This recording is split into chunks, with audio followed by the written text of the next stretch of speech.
Big games, big bets, better drinks. You're listening to Happy Hour Playbook, your guide to the inside of sports and lifestyle. I'm Chris, and we're officially on air. Let's see what's on the slate today. Welcome to the Happy Hour Playbook, episode 13. Lucky 13. Oh, yeah. It's been lucky for me this past week. Yeah, that's one of us. I haven't been lucky. I haven't seen you post any bets, so I'm guessing they weren't very good. No, I did the two free $20 ones. 20 plays. And yeah, I got 4 out of the 6, and I'm like, yeah, that's not good enough for me. That's still a win. Yeah. I'm winning like $4 or $6. Yeah, not enough. Not enough to change my life. Yeah, well, I'm not playing to change my life. My life's not changed. This is just fun. This is just fun. All right, we're going to talk about, I got some couple things, round 2 of the playoffs for NHL, NBA. That's kind of the big thing going on right now. Yeah, lots of action. Also, got a couple of updates on some NFL stuff. Found a little interesting. We're going to talk about that a little bit. And I know the 14th is when they release the actual schedule for the NFL teams. I know they released like who they're going to play, but this is the official. They've done a few. I know Dallas is playing the Giants for the first Sunday. The first Sunday night game, is Dallas versus Giants at New York. And I think the Thanksgiving game, they said they're playing Philly. Ugh. So that'll be interesting. It'll be it should be a better game than some of the other teams that we've been paired with. But we're going to go ahead and get started on our Happy Hour Pour. Happy Hour Pour, baby. So this was recommended, Wesley said, by one of the bourbon guys. Guys at Specs, he said this is a very good bourbon for just connoisseurs. It's K-Luke blended bourbon. This is their, they had 2 bottles on the shelf. This one is about $60. The other one was a little bit over 100. I think it was 105. But it's 100 proof, so a little bit stronger than what we've been drinking. Aged 7 years. I'm interested to see what it tastes like. Blended bourbon can't be too bad. We'll see. We'll see by the facial expressions from the first drink. Take your breath away. Yeah, fucking start coughing. Dang, dude. Trying to show me up? What the hell? I mean, one of us has got to be a man. Shit. So hold on, let me smell this. Okay, let's see that buzzard nose. What it smells. You got some raisins or something you smell? No, it's not bad. The first initial whiff was super strong, but now you can't really smell too much. It smells very strong. It smells good. Yeah. So flavors is supposed to be they mix basically high rye and low rye bourbons, and I guess they mix them together. But caramel, vanilla frosting, dark chocolate, and like an oak type thing. I don't get any of that, but I'm surprised. I mean, you can smell like a dead animal 100 yards down the road. Maybe if we taste it, it'll have a little sip. That is pretty good. I don't know what that taste is, but that is pretty good. It's got like a initial. It's very smooth. Yeah, it's very smooth, but it has an initial like kick to it, and then it kind of dies off pretty quick. You know what? At the very end, kind of push your tongue against your palate. You kind of taste the vanilla a little bit. I think I do actually taste the vanilla. The vanilla you can taste. It's very smooth. It's kind of like, it's. Oh shit! You can really taste it now. Yeah. That's pretty good. I wish it was vanilla frosting, like it said, but you big sissy boy. It tastes good. I'll get you a straw next time. That's not bad. I'm gonna say man. We haven't really found a bad drink yet, have we? No, that's actually really good. Yeah, that's damn good. It's got a good flavor. There's something at the initial when it first hits your tongue. Yeah, it's strong, but it's not. It's not like burning. No, it doesn't take your breath away. Anything. No, it's good. It's a good flavor. But I do like that in taste for what it is. Like you look at it, you're like, okay, it's 100 proof, 50%. I never even heard of it. It's really good. He had 2 that he rattled off right off the bat, and I was like, I've never heard of those. I was like, sounds like we're gonna try it. Yeah, it tastes really good. That one. Definitely, that's up there on taste. That's a good one. On taste for sure. It's up there. That's their bottom. Oh, I can imagine what the other one tastes like. It's probably aged longer. This is 7. Eventually, we're going to get into the second line of some of these bottles. Oh, yeah. Start running out of choices. In Kentucky and Indiana. Okay. Oh, that's good. That's very good. Yeah. Man, I have to get another bottle of that. Yeah, that one's really good. I like that. Playoff worthy for me, sir. You're going to get a playoff worthy from me, too. That was very really good. I was very impressed by that, actually, with zero expectations. Yeah. I think if I have zero expectations, I'm more likely open to it. Yeah. I'm more likely to be happy about it, but that's pretty damn good.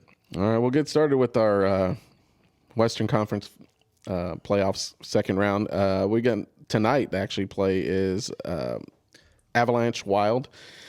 I'm glad the Wild pulled off a win so that they can make this into a series because I mean you can't come back from 3-0. I mean I know it's been done, but the percentages are so low, and it's and the Avalanche are so good. But like, did you see the in the third period, the last 30 seconds when they had empty net attack on their goalie was a monster.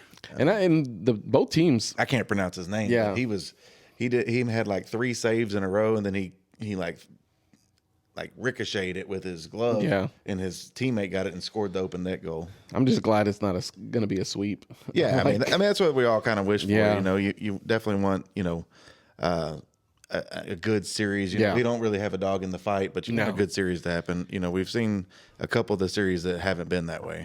And I'm hoping that Minnesota can get a win tonight. At least give us the chance to see a Game 6. Yeah. I'll be up for that. Game 6, I think, starts tonight at 7. Yeah, 7:00. But the Western Conference, that is the team to beat. Colorado is going to be the team to beat for They're sure. the number 1 overall seed. They for sure earned that. I think it's watching the game and watching the way they play, how fast they are, how they attack, and also seeing. I'm kind of glad the Stars aren't playing them. Well, yeah, because if you think we go back to watching the Stars series, Minnesota kind of looked like that. I know, but I mean, the team that's bullying the team that beat us. Yeah, imagine how bad that would look. Oh, I know we've played them good. It would have been. We played them good throughout the year, so it's not like it's an uneven match, but it just seems like it anytime I watch them. Yeah, and then. Knights and Ducks. I had the Ducks winning that series, and they tied it up. So it's 2-2. That's a great series, man. It's the orange jerseys. I'm telling you. They play tomorrow. That's Game 5. So I knew that one was going to be tough. Back in Vegas tomorrow. Yeah, it should be in Vegas tomorrow. It might be. Yep, headed back to the Fortress. So yeah, that's a cool little stadium. Yeah, I remember you told me you went, right? Yeah, when you went to Vegas. That's the only professional hockey game I've ever seen. It was awesome. And it's kind of got the Vegas vibe because they have the showgirls and stuff that come out and dance and that's stuff cool. like that. No, it's really cool, and it's kind of a T-Mobile arena, I think. But okay, it's kind of like it seems small, so everything is like loud. Is it off the strip? Yeah, like a lot. Not far off. No, it's right off the main strip. I'm glad that's a competitive series. Anaheim just looks. That's the team, man. I like rooting for an underdog. Yeah, and I think them winning and tying up that series makes it a little bit more competitive. Yeah. Which we know we're going to get a 6 out of this. If we can get even a 7, that would be great. But I think it's a good series. I think they're a good matchup for each other. Oh yeah. After I don't know much about Anaheim, but looking kind of just doing some Google research or whatever they look like a good matchup for the Vegas Knights. Yeah. Vegas has got a lot of experience, so I'm anticipating that helping them bring it through. But I'm definitely rooting for the Ducks. Eastern Conference, we got the Sabres and Canadians. Man, what a weird series. Yeah, so who's winning? Yeah, Canadians. The Canadians are winning. And that was the last team to get in because they had the Tampa Bay game that they had to win to get into the second round, and that was the last team to get in. And like I said, they're leading that series, which is nice. And they also play tomorrow at 6. But coming in as number 1 seed, I don't know. Buffalo just hasn't looked good this postseason. I mean, they won the first round. Yeah, and they've got a game in this one, but I don't know. I don't like their blue jerseys either. I wish they go back to their old jerseys. The red and silver and the black. Buffalo that looks like he's like charging. Those are awesome. These jerseys suck. Yeah. But I mean, it's been kind of weird. Like it seems like they're lopsided games. They're never competitive. Yeah, what was that? 6-2. I think that game ended up being something like that. I think that was the first one. I think it was 6-2, but I can't remember because they played last night. I don't know. Yeah, I think so. I had it. I looked it up. Let me see. I mean, it's hard for me to stay up for some of these hockey games. They're late, man. I've been watching a bunch of the basketball games because that's more of my knowledge, anyways. But yeah, Saturday, I think I had it up here. they won 6-2 on Sunday. Okay, yesterday. yeah, 6-2. I thought I remembered that score. No, Right. so And then the Canadians won 5-1 on Friday. So I mean, so they're up. I mean, those are two big games that they. I mean, the Sabres won game 1, but I mean the Canadians aren't messing around. no, That's a weird name for a team too. Yeah. Canadians. the Montreal Canadiens. So then this series, this was my Eastern Conference team that lost. It was the Flyers. I thought they were going to do a little better, but this is the only team to ever make it to the conference finals and sweep the two teams that they played.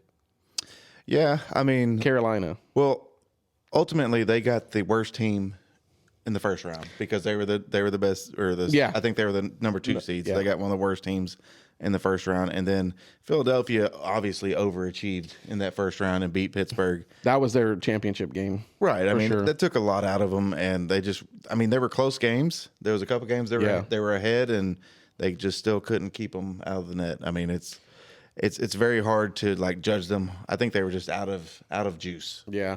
So we mentioned this first round. Does this time sitting out affect them, especially if we go Game 7 in the Eastern Conference? It in this one. Yeah, because the way they swept. seem But like it. if the Sabres and Canadians go 7 games, is that going to affect? I don't think so. I think Carolina. The Hurricanes are getting healthy. I think they're sitting around and they're rested. I mean, obviously they're coached very well. They didn't let this kind of upstart team kind of catch them off guard or anything. Because I mean that was a big upset against Pittsburgh in the first round. Yeah. In my opinion. Yeah. So they weren't going to be upset or anything, and they took care of business. I mean, they were all pretty close games, but they took care of business and swept them. What would it look like, just hypothetically, if we saw Carolina's defense against the Avalanche's offense? I mean, I think that would be a pretty good Stanley Cup. ultimately, we're probably going to be seeing that pretty soon. But I think that'd be either one. I mean, the Knights and the Avalanche are heavy offensive teams and just powerful, fast, big guys. I mean, I feel like either one. I mean, I think we're leaning towards the Hurricanes from the East. Oh yeah, contender, for sure. And then, I mean, the Avalanche. I would like to see the Avalanche versus the Hurricanes, but I think that would be the best teams matchup. But I think I also don't want the Avalanche to win. So yeah, I'm kind of torn there. And that's kind of where I'm at too. I'm like, I want to see Anaheim do something if they can get past, like I said, the Knights and see the matchup that they put up against the Avalanche, which I'm actually going to check right now and see what. I mean, the Hurricanes are legit. Their goaltender is not playing around. I mean, they've been all in close games, and he has yet to fall to like any kind of last minute, hero work. Okay, so I guess the times that they've played this year, it looks like the Ducks have won 1 game and the Avalanche has won 2. So if they make it past Vegas, it looks like two of them weren't very close though. No, they were kind of high scoring games. The Avalanche is tough, man. I mean, that team's been primed for a while. That is a tough team. I'm actually surprised that they haven't been had more cups. Yeah. I mean, you're right. Edmonton's been good. The Knights have been good. And the Avalanche have been good. There's been a lot of talent in the West.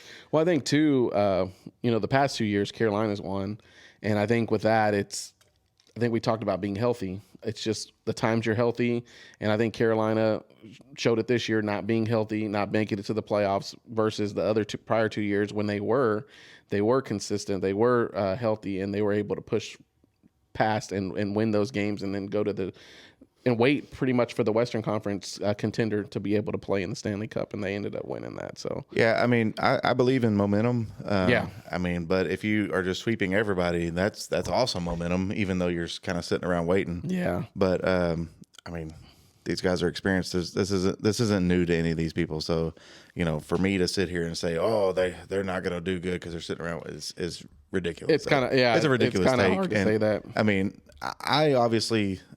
We'd like to see these series be non-sweeps and be close. And, if everyone went to a Game 7, that would be so cool. But it's just not possible. I mean, there's not an even matchup between these teams. And some of them are more mature as far as experience-wise goes. And it's proven to show forth, especially against that young Philadelphia team. Yeah. Yeah.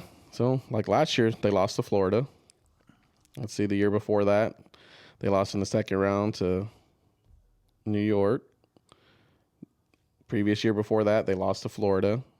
So Florida's been really good too the last couple of years. And then they lost to Tampa Bay, New York before that. So it's consistent. Carolina's been there. They've been in the playoffs. They've been consistent. Oh, for sure. And Tampa Bay and Florida have been legitly. I mean, Florida was very good. The fact that Florida didn't make the playoffs this year is kind of crazy. Yeah, Florida's been really good the last couple of years. All right. Now we're going to move on to the NBA playoffs, round 2. Western Conference, we're going to start off with, I think, the games tonight, right? The OKC. The sweep Lakers. of LeBron. Yeah, that's what it looks like it's going to be. It's the second game. You got Detroit and Cleveland the first game tonight. I got a little wager on that one. But how do you feel about this OKC they're sweeping. Team? I told you at the beginning of this, they're sweeping the Lakers. It's just too much. There's not enough help for LeBron as far as scoring, distribution, anything and I mean, there's a lot of talk about he's not getting the fouls that he thinks he should, and I mean, watching the replays, all these guys are flopping like crazy, and it's hard really hard to tell who is actually deserving of a foul sometimes. Yeah. There's a foul I want to talk about here in a minute when we get to the Spurs, but I don't know. I just feel like he spends a lot of time, and it's all the superstars nowadays. Luka, everybody talks about Luka complaining to the refs. I mean, I watched one part. He just stayed on the wrong side of the court because he was complaining about a foul. He didn't get called. Oh, I know what you're talking about. And then, luckily his defense made a stop, but I don't know. I don't think that's very cognizant behavior towards winning a championship. And I mean, he's shorthanded right now. I'm not gonna lie. He is without much help, and that's not what he's been in his. No, he's not used to that. He's not used to not having any help, and he doesn't have any help right now. He usually has a second. Luka on the sideline is proving his MVP worth because I mean they weren't doing very good until Luka got on his run, and then. Well, I think we talked about it. I don't know if it was game 2 or 3, but I think they lost by like 20-something points. Oh, it was rough. And we had said, well, Luka was averaging 30-something points, so it would have been a lot closer if you had that key player in the game and it wasn't all LeBron or your secondary people. Or you need a scorer. So, I mean, you need somebody that can score the basketball. And LeBron, I mean, he's 41. I mean, as great as he's been, there's really not much that he can do at this age where he can just take over a game. Yeah. He just doesn't have that anymore. And that, we shouldn't expect that of him, But he's, a legit distributor. He finds the open men. He can get the ball to the people that need to score. It's just if they can't score, that doesn't help him. I think, is it AR-15? What's his name? I don't even really know what his real name is. Reeves? Oh, yeah, Reeves. Austin Reeves. Yeah, so AR-15. That's what I call him. Yeah, I know. That's a good. I mean, he's had a really rough shooting time. I mean, Rui Hachimura has had a pretty good shooting performance, but I mean, it's just not enough. I mean, no, it's really hard, and you're playing the number 1 defensive team. I mean, and I don't think OKC is not a slouch when it comes to defense. We talked about that when the playoffs started. Their defense is just ridiculous, and that's what is kind of leaning towards them winning more and more each year. I feel like. I don't know if the Lakers have. I mean, they don't have a chance. But no, I just don't even know even if they had Luka, would this be much of a series? It'd probably go 6, maybe. Maybe they get 1. Maybe it goes 5. But I don't know because I mean, he's a great in my opinion. I really hate that he's on the Lakers. So he's been averaging. Well, just to get to Reeves, 23 points a game, and if you look at the game 2, game 3 that he played, he's not really getting too many points. I think one game he had 31 points and another one he had 17 points. So it's either one or the other. Yeah, I mean, Marcus Smart has always kind of been considered a defensive player. I kind of liked when he was handling the ball at the point. I felt like he was getting the ball to. I mean, because that takes the pressure off Reeves, that he can just be kind of a playmaker, instead of having to do everything. Yeah. I like, because then you can kick to LeBron, you can kick to him, you can kick to Hachimura in the corner.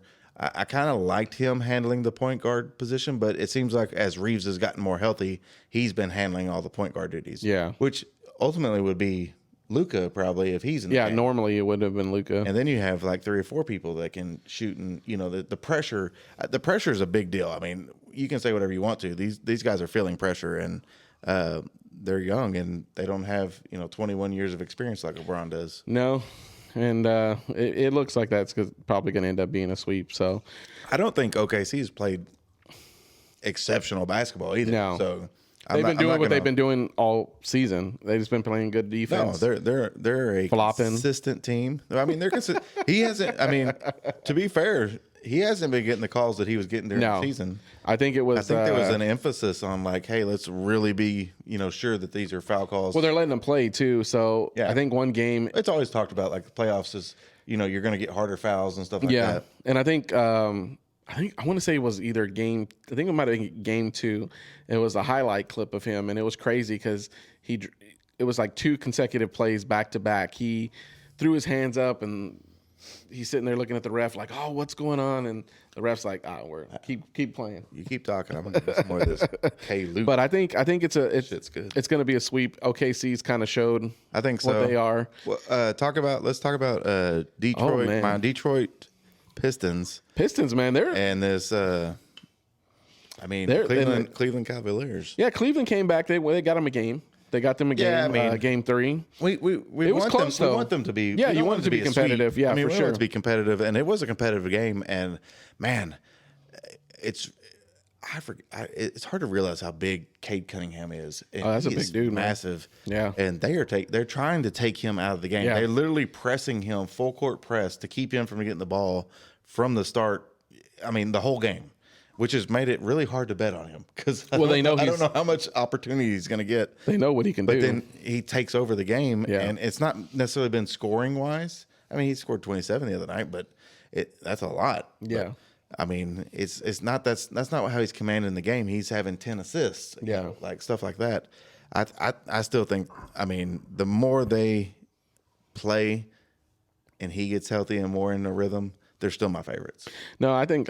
Although I bet on San Antonio. Yeah, I still like Detroit going because I think if they make it past this, which they will, playing the Knicks, we said it. They're gonna. What did Reggie do? The iconic. I mean, the Knicks swept. The 76ers, and that's without Embiid. I mean, Embiid played in the last game. I know. I mean, I think the Sixers were. I think. Kind of like the Flowers. They, came in, beat Boston. Yep. That took a lot out of them. Yeah, that was the team that was probably the team that they thought they were going to have the hardest time with beating, and they came back and won that series. And I think, like I said, you put all your eggs in the basket, and then you come to this next series and you're like, fuck, now I got to play. Well, I mean, you're just exhausted, and if you can't make shots, I mean, you're not going to win. And they weren't getting production from anybody, and I mean. The Knicks are on fire right now, and I told Dr. Lou today, and give him a shout out real quick, Dr. Lou. Your Knicks are chokes. They're gonna choke. Yeah, they will. I was like, he's from New Jersey. He says my Knicks are good. I was like, they ain't gonna be good any longer. I was like, Detroit's gonna shut them down. Detroit's real, man. Once Detroit moves past, this is the toughest series for Detroit. Yeah, in my opinion. Yeah, because Cleveland. Detroit is a bad matchup for the Knicks. Cade is such a big guy that he and Oscar Thompson, they're too big. They're going to take Jalen Brunson out of the game. Now, Jalen Brunson still may score 20, 25 points or whatever, but it's gonna be a difference. Yeah. I'm telling you. Their defensive team, that's why they were the number 1 seed. They've been good all year defensively. And I feel like it's going to come through against the Knicks. And I know the Knicks, this is, they're sitting on Cancun or wherever they're at right now, waiting on this to figure out. But I feel like if the Pistons can get past the Cavaliers still tough matchup. Yeah, Mitchell put up 35 points this last game. I thought that was Spida is legit. I mean, James Harden kind of resurgence. Had a good game last game. He had a good game in the first game, and they didn't win. I mean, all the games have been pretty close. I'm really feeling the Pistons though. I think out of the 2 games, that's probably the one I'm going to watch. honestly, just to be. Well, they play tonight too. Yeah, they play at 7. So I think that I might flip to the LA game and see where they're at. But like you said, I think If it ain't till 9:30, you ain't flipping in that game. well, this other game will still be going. Ugh, It starts at 7, so I think I'm just gonna see where they're at because I'll probably be asleep after the first quarter. Oh, you damn sure straight. I'm gonna be asleep. But I want Detroit to win this series. I think Detroit, like I said, I mean, I want them to win. yeah, that's the team that I want to win. I think it's a tough matchup. Honestly, I think the Cleveland's actually a really good team. Yeah, They have bigs that can pass and kind of, they're really good at rebounding. And then if James Harden gets hot or Donovan Mitchell gets hot, it's going to be a test. So going to James Harden. So I think it was beginning of this year. I had a bet out on him to get. It was like less than like 28 points or something. I remember texting you. I was like, I won, and it didn't clear. And you remember they went to overtime? I was so pissed. They went to overtime, and this motherfucker hit a 3-pointer, and I was so mad. I was like, oh, my God. There's been times where they gone to overtime because I needed them to. I'm like, I need you to get one more rebound. Yeah, if it was an over, I would have been fine, but it was points. And I was my favorite one from this year, one of my bets, and I won this stupid bet. I'd hit it was 4 out of 5. I'd already hit 4 out of the 5. The 5th one was Chris Middleton needed 10 rebounds or something. And I was watching the game, and I think my internet went out or something. And so the game's off, and so I'm pulling up my phone, and I'm just watching the play-by-play, and it's delayed because it's on your phone. The game cast. And it's down to like 10 seconds left in the game, and they're winning, so there's no threat for him to be in. And it shows, like, I forget who they were playing, misses 3-point shot, Chris Middleton rebound, end of game. I was like, yes. I was so happy. But, I mean, that's betting. I mean, it is what it is. A video. I forgot who the player was. They needed one more rebound, and he went. Did he tap the win? Yes. Tapped it. Giannis. Yes, Giannis does it. That's who it was. He tapped it, got it. And I was like, that's the kind of guy that's down for the people that bet. He's like, you know what? They got me down for 10. I'm going to get 10. He's looking out for himself, too. Yeah, he like trotted down there, and everybody's just kind of like, whatever. The game's over. Yeah, he threw it against the backboard, grabbed it. I'm like, there we go. That's the guy that's down for the people that bet. I want to talk, and this is off topic, so pardon me, everybody, but your bet for CeeDee Lamb. Oh, my God.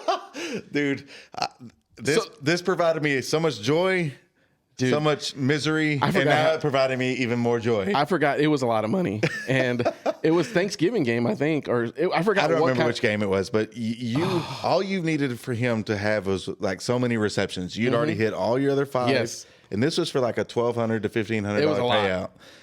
And he was one reception away on the last drive of the game. Yep, and he makes a catch on the sideline, and I text you. I was like, hell yeah, you got this. And then I'm looking, and you're like, it's not registering or whatever. And I'm like, I'm trying to figure out what's going on. Refresh it, close the app. I'm like, okay. And then I go on there, and they accepted the penalty. He goes, they fucking accepted the penalty. I was like, what the fuck? I was so pissed. It was because that one was it wasn't a flex play. That one was a power play. Yeah, so I had to get all of them. Because it was some astronomical Dude, that's some amount. Bullshit. And I was mad. They never not accept the catch for the penalty, but because it was at the end of the game and it was a time management situation, God, they accepted the damn penalty. I kept refreshing. I was swiping away. I was like, I hated it for you, but I love it now. That was horrible. All right, let's get to the game that the series that everyone wants to talk about. This is Timberwolves Spurs. Gosh, this has been very entertaining. This series has been really good. I mean, I didn't think it was going to be this good, to be honest, and I don't think it would be. I think if Victor, Wembanyama early second quarter yesterday went up for a rebound. Dude, it was brutal. I watched the video. It was brutal. He got the rebound, but he sandwiched in between Naz Reid and somebody else. Dude, he plowed that dude in the fucking face. So the other guy hit him on the head. Yeah. And was holding his arm and was literally fouling him. So I understand. I agree with what the call was made. Yeah. I agree with what the call was made because he was pissed. He turned and you could see it in his face. Yeah, he used that elbow. He was trying to clear some space for himself. And I agree with the call. I think it was the right call. I don't care if it's the playoffs or not. I think that was the right call for him to be ejected from the game. But I understand that also the referees allow that to happen. Yeah. If they call the foul when he gets hit in the head and he's being, this guy's hanging on him, that doesn't happen probably if they call that right away. Now, being a referee is very difficult to call things like that in real time. I can't say that I can't say that I can do that to get him ejected. That's not true. But I can't say that I would make, I can't say that I would make that call as an NBA referee because I've never been an NBA referee. But I feel like allowing that physicality kind of caused that to happen. Yeah. But it was definitely a legit flagrant 2. Y'all got to go back and look at that clip. It was, man. He got him. I mean, I'm surprised Nas Reed is alive. But I'm surprised the elbow didn't just cut through his skin. Was he playing it off on the bench when he was asking? No, he didn't know. I mean, he's He's a young player. He's a young player. Flagrant 2s aren't called very often. Do I got to go home? No, he is 8. No. But I'm saying, like, he doesn't. I mean, flagrant 2s are rarely called. For one, because it doesn't happen very often in the regular season, and then it doesn't happen very often at all, period. Yeah. And he knew he knew he had committed a foul, and you could see in his face. And he asked Harrison Barnes, he was like, "What does that mean?" And he's like, "You're ejected." Yeah. He's like, "I'm ejected." He's like, "Yeah." He's like, "Okay." He was like, "Daddy, chill." I mean, he knew, dude. Nas Reed's that's a tough son of a bitch for taking that and continue to play. And he had a great game. And then it was still like a very good contested game. I mean, Anthony Edwards had a great. He had 36 points. Yeah, he was good. Dylan Harper had a great game. That's a rookie card you need to be trying to find. I mean, he was great. He had 24, 26, I think. So we'll see. That game's tomorrow. That's 2-2 series. But I think it's a very well matched series. Yeah. I think honestly, if Victor played in the whole game, I think they win that game and they're up 3-1.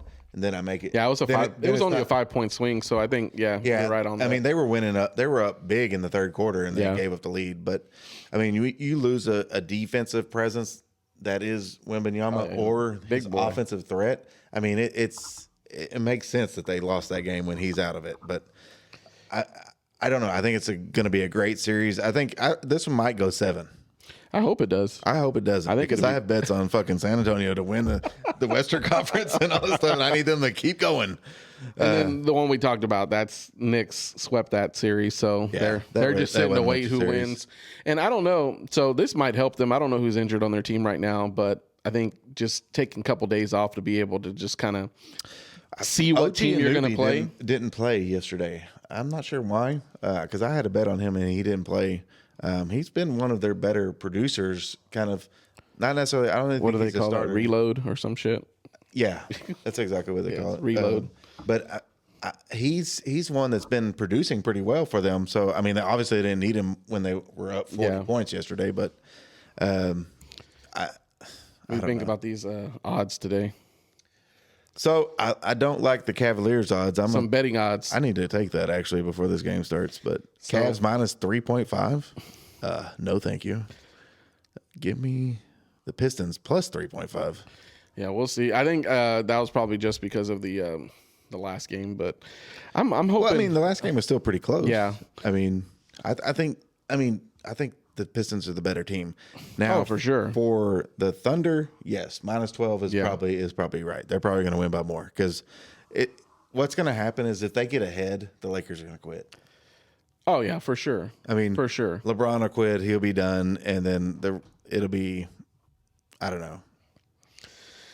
Let's see what the spreads are. Yeah, that's the spreads. Oh, well, I mean, it's the same odds for if they win by 3.5 or if they lose by 3.5. You're going to lose, bitch. What was that, a 10 for 37? What was that? I think it's 20 for 30. So 17? Yeah. That's not bad. I mean, it is what it is. Yeah. But I think the 76ers were done. Yeah. The Knicks took advantage of that, and they had a great series. I mean, I can't take that away from them. But basketball is it's going to be more competitive in these other series. Yeah. I think the Thunder finished the sweep tonight. And they sit and wait for whoever wins. I think San Antonio is going to win that, but still. The players know. I mean, they know, like, hey, nobody's ever come back from 3-0. Yeah. So they understand. I mean, that's got to be a mentality in their mind. Like, Yeah. hey, this is already over. Yeah. Now, whether they come out and actually play hard, I mean, I hope they play hard because a lot of these guys are young. They should be getting, time, reps, all that out there. Experience. Not only experience, but you're gaining momentum towards future contracts, stuff like that. I mean, I'm pretty sure LeBron's going to trade half of them for Giannis when it comes to because Milwaukee's already asking for trades right now. It'd be funny if he did a press conference and told them to trade his son. Y'all gotta trade this motherfucker. Dude, he ain't did shit. There ain't no way. There ain't no way. His wife would kill him. I saw a post that said the key to LA coming back was Bronny James. I was like, he ain't played. I know. They should give him some time though. Might as well right now, right? What's it hurting? Let him play. All right. This one I was talking to Wes about today is Washington, the Wizards. Ooh, number 1 pick. Man, and a great draft too. So much pressure for them. My God. So I have it here in the notes, the potentials, but I think we know who they're going to go with. The kid from BYU, he's tough, man. Beast. AJ DeBonsta. But I know people that can't pronounce it is AJ the Monster. 6'9". Dude, score. Like, it's like, okay, how do you feel being him, knowing that you could potentially go to the Wizards, which they have, what's his name? The dude from Atlanta. They have Trae Young. And they also got our big boy. Guy. Yep. I see his eyebrow. Unibrow. Yeah. Anthony. What the fuck is his last name? I forgot. I was about to say Edwards, so that's not right. Yeah, Anthony Edwards. No, Unibrow. Anthony Davis. Yep. There we go. I mean, I don't know what his contract status was into that trade. Yeah. So he may be a free agent after this year, so they may not even have him. But if they have him, and if he can get healthy, which he wasn't healthy for the Mavericks. No. Trae Young can be a role player. I don't think he's a bad player. I don't think he's not a superstar. And then they have 2 or 3 rookies that are actually relatively good from this last year's draft. If they add AJ, that can be a relatively good team in 5 years. So I think, is that the new norm? Is these big guys coming in and being 6'9", 6'8", 6'10", and being dominant in the league? Like, you look at a couple of the past top picks. Like, what is Cooper Flag? I mean, big, awesome. Yeah. So but you got to look at it too. Cooper Flag had a lot of exposure against NBA talent when he played against Team USA when they were preparing for the Olympics. Yeah. He was doing that at 17 or 18 years old, which is crazy in my opinion. 19 now? I know. I don't even think he can't even drink. But let's take shots, Coop. Come on. But you can see there was an acclimation period. It took him a second to figure out what was going on. At least a quarter of the season to get going. I also think that's him as a rookie. Like, he doesn't want to take away from all the other veterans and stuff. Yeah, He's trying to learn, and he wasn't trying to force the thing. But when he started, that's where he poured in those 40-point games, 30-point games. Yeah. I mean, he became the number 1 pick we expected. Yeah. I think this draft is so deep. I mean, everybody. You expect your number 1 pick to be just the guy. Yeah, and I think definitely that's a good move for the Wizards. Like, they haven't really been in contention for anything. So on our list here, you have Darren Peterson from Kansas, Cameron Boozer from Duke, and then you have AJ from BYU. I feel like the BYU kid is the better NBA pro. Yeah. Hear me out. Darren Peterson has a lot of controversy on whether he tries and all this kind of stuff. He wasn't putting a lot of effort in, kind of with Kansas there. Obviously, the talent and the athleticism is there, but, shooting guards can kind of fade away sometimes if they're not good enough, if they can't get the scoring. I feel like I think Boozer's going to be a great pro. He's going to be like his dad. I mean, he's going to be kind of a perennial kind of maybe – it's not a Pro Bowler, so I guess they call it All-Stars. All-Star, I don't think he'll ever be like NBA first, all first team thing. But I think the kid AJ from BYU, he has the ability to be a great scorer. Yeah. He has the ability to be a great defender. I mean, think of that as your 2 guard. Yeah. And that looks great to me at 6'9". I mean, to me, he is kind of like Cooper Flagg. Yeah. And then Cooper Flagg's brother's in this draft too. Well, then too, depending on whoever they pick, Washington, you got number 2, I think is Utah. Then you have the 3 and 4, the Grizzlies and the Bulls. So there's going to be those top 5. I think are going to be good. I think picks. there's a lot of pressure on Utah at number 2. Dude, if they take Cam Boozer, I think that's a great pick. I think for them. the last time they have Ace Bailey, who's legit. But who was this year. Who was the kid that used to play for them back in the day? Carl Malone? No, he wasn't a kid. This is not. This is way. You say it back in the day. Well, like I want to say probably like 5 to 10 years. I fucking can't remember his name. I'm gonna pull it up here. But Spido was on that team, and they didn't like him, so they got rid of him. I'm about to pull it up because Anyways, I think honestly, there's a lot of pressure on them because if they make the right pick, that team can take the next step. Because Ace Bailey's a good player, and they have another rookie that's a good player this year. Deron Williams. Oh, Darren Williams. Yeah, Dallas kid. He's from Dallas. That kid. I remember when he was playing for them. They were. You don't really hear a lot about Utah anymore. Well, they had Karolinko. And kind of they had a good team. Yeah. And I think wasn't Gobert on that team too. I think you might be right. But they had a really pretty an average, above average team that was really good. That was kind of a playoff contender. Darren Williams, a Dallas kid, we wanted him to come to Dallas, and he never did. He ended up going to like the Nets and kind of fizzled out there. Yeah, after he left there, you didn't really hear about him too much. Yeah, but I mean, I think if they take Boozer, I think that's the right pick for them because that gives them a big kind of like a power forward number 4. They have Ace Bailey. They have another kid that plays kind of a shooting guard position that's a rookie this year that's really good. I know that the only reason I know is because I checked their rookie cards. But I feel like they have a good chance to really make their team. Oh yeah, they got some. And then they guys. got Jaren Jackson. They got him this year in the trade with Memphis. Man, they have a legit roster if they can make the right pick. Boy got that big salary, $35 million. Yeah, Ace Bailey. Yeah, you got. Who's the other? Jackson. No. I'm trying to think of the rookie.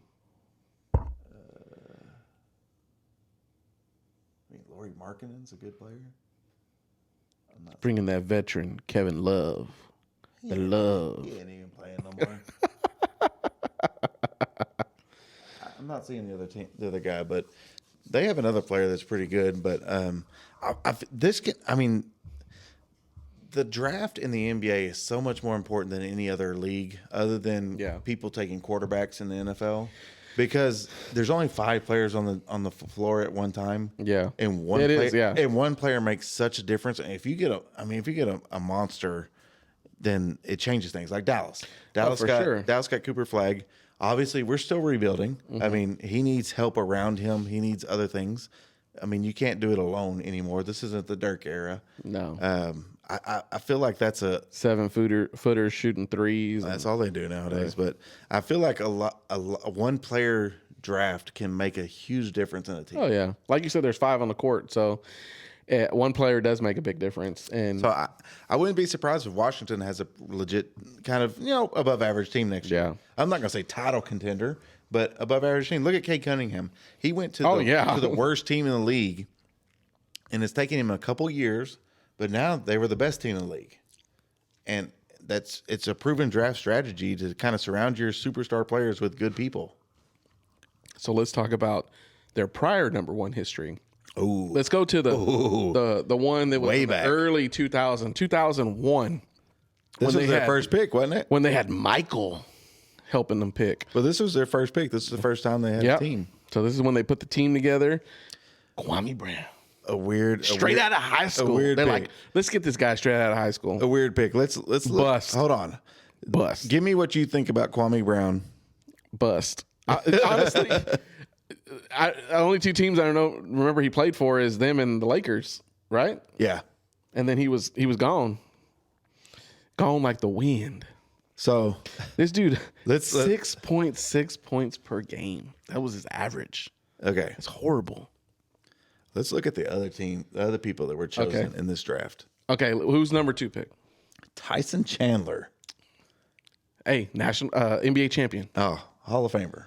Dallas, He's got to be. Mavericks. He's got to be a Hall of Famer. I mean, his ability with Tyson Chandler's a beast. when he played for the Pelican. Well, they're not the Pelicans. They were Hornets. the Hornets. Yeah. I mean, dude, him and Chris Paul were legit. CP3, baby. Oh, dude, they were legit. Yeah. And that's the first time I remember seeing him was just dunking all over the Mavericks. Oh, yeah. I'm like, God dang, who is this guy? And then, of course, we were lucky enough to get him. Yep. And he was a big defensive backbone. He was definitely the reason why they won, too. In 2011, yeah. 100%. Yeah. 100%. And then you have number 3 pick, Paul Gasol, Hall of Famer. Hall of Famer, NBA champion. Yep. And then, I mean, I don't really care about number 4 was Eddie Curry. I don't have any recollection of his career. Jason Richardson. He went to Golden State. Yep. And What did you say the fucker's name was? Eddie what? Eddie Curry. Murphy. Great. Jason Richardson had a good career as an NBA player. His son's actually on the Magic right now. Just a rookie this year. Yeah, I don't remember that motherfucker either. Shane Battier. Good player. Got that crease in the forehead. Dude, Man. good player. Another one, super underrated player, and I really enjoyed watching him play on the Atlanta Hawks. He was drafted by Boston, Joe Johnson. Oh, Joe Johnson was good. Yeah. Dude, great same player. thing with the Hawks. When he played with the Hawks, I definitely... Now, this one's going to get you, though. Number 28, Tony Parker. TP, man. Man, Hall of Famer. Multi-champion. The Wizards got to hate themselves for this draft. Let's get this kid out of high school. You got to be kidding me. What was Michael thinking too at the time? Like, come on, Mike, come on, you got to get somebody. He better, was instrumental in it apparently, and later he's admitted that was a mistake. But I mean, you get caught up in that was lack of development for sure. But that was the era of the big man. That was the era that you wanted a big man like Shaq to take down, your center of the court, hold you down defensively, and just be unstoppable offensively, and that's just not who he was. Now their 2010 pick, I don't want to say that was a bust. That was a pretty good pick. That's John Wall, Kentucky. That was a great pick. He was electric. I mean, he was a scorer. Mm-hmm. If he would have ever stayed healthy, he would probably still be playing. I mean, 5-time All-Star. No, he was great. John Wall was amazing in college. I mean, I remember watching him in college. Yeah, when he played with Kentucky. Yeah, he was really good. I think that there was nothing wrong with that pick at all. You can't predict injuries and stuff like that, and that happened to happen to them. That's a weird thing to say. Happened to happen. Yeah, fuck. But no, he definitely. I think he brought that team out of. He brought them to be relevant. Actually, if you think about it, when the Wizards were playing, people watched John Wall play. That they were like, I want to watch him play. But we talked about one player can change your franchise, and he was a really good player. And I'm not going to say that they've done great since then, but I mean, he was a legit pick. That was a good pick in that draft. Yeah, and you saw him. He was the one that accepted the. He was at the drawing for the lottery. The lottery. Yeah. He was the one representing Washington. So I mean, obviously they still hold him in high regard. So they're 1 for 2 for their number 1 pick. So. 1 for 2. That's not too bad. 50%. It's not too bad. So now we're gonna get into some NFL offseason. Now, I remember when this kid was in college. Beast, Adrian Peterson. So, I mean, I remember him in high school because destroying Texas. He's literally from East Texas. Oh yeah, but destroying Texas. And I hated that he wanted to go to the University of Oklahoma. Got them white girls. Got them white girls up there, man. I don't know what you're talking about. White girls everywhere. What are you talking about? Not them Oklahoma girls. Mobilehoma, you know. They thought he was gonna. He's got enough problems. He's got like 9 baby mamas. So they thought he was gonna plant that seed, but it didn't happen. Oh my God, he's planted a lot of seeds. No, but he's actually going to Minnesota's Ring of Fame, Ring of Honor, which I think is a good. Everybody. You think about his career. There's not a lot to honor in Minnesota. So I mean, where's that big ass horn? They got blowing it. Their stadium is legit. I'm not gonna lie, but I mean, he's been. You got to remember the guy. The first accolades, though. But he's one of the best players of all time. Fucking game changer. No, I mean, best player of all time. He came off an ACL injury and won MVP.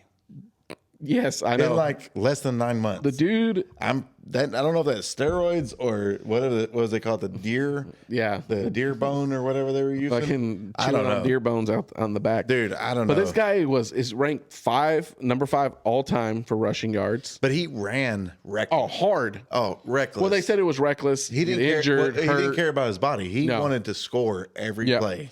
And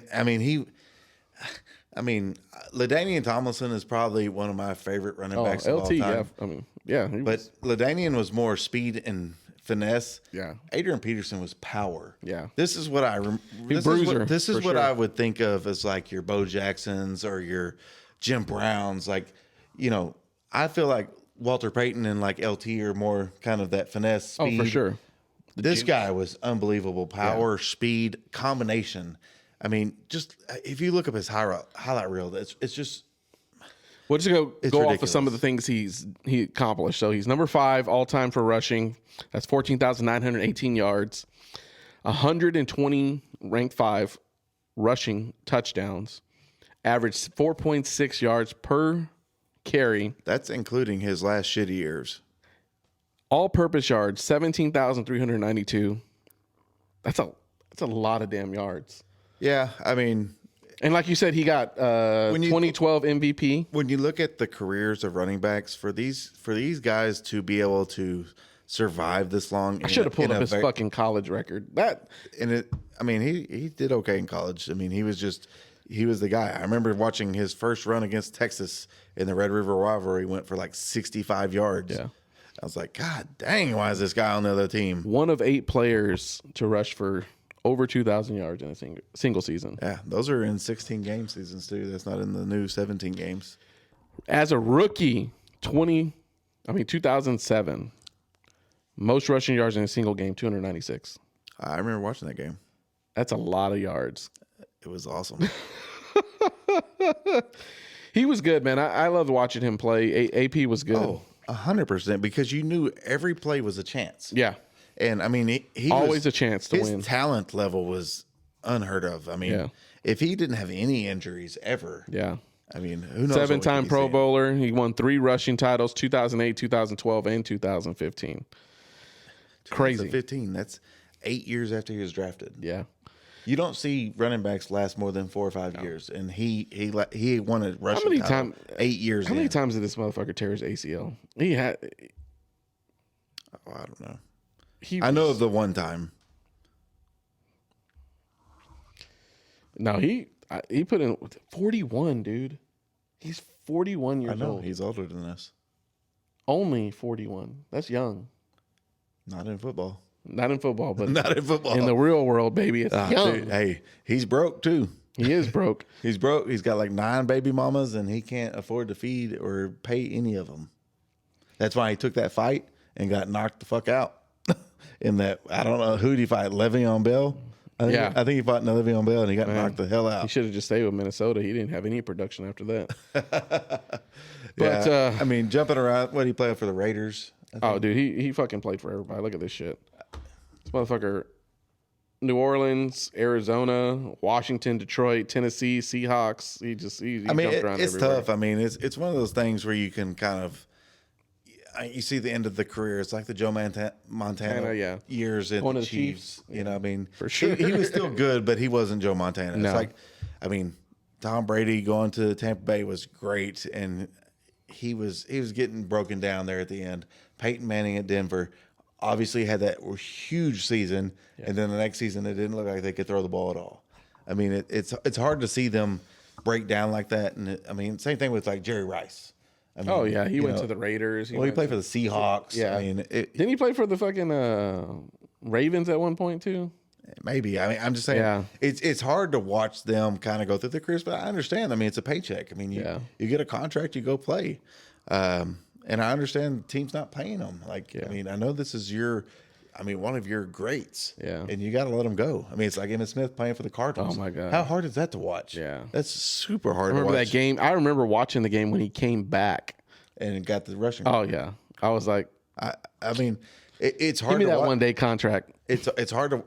Yeah.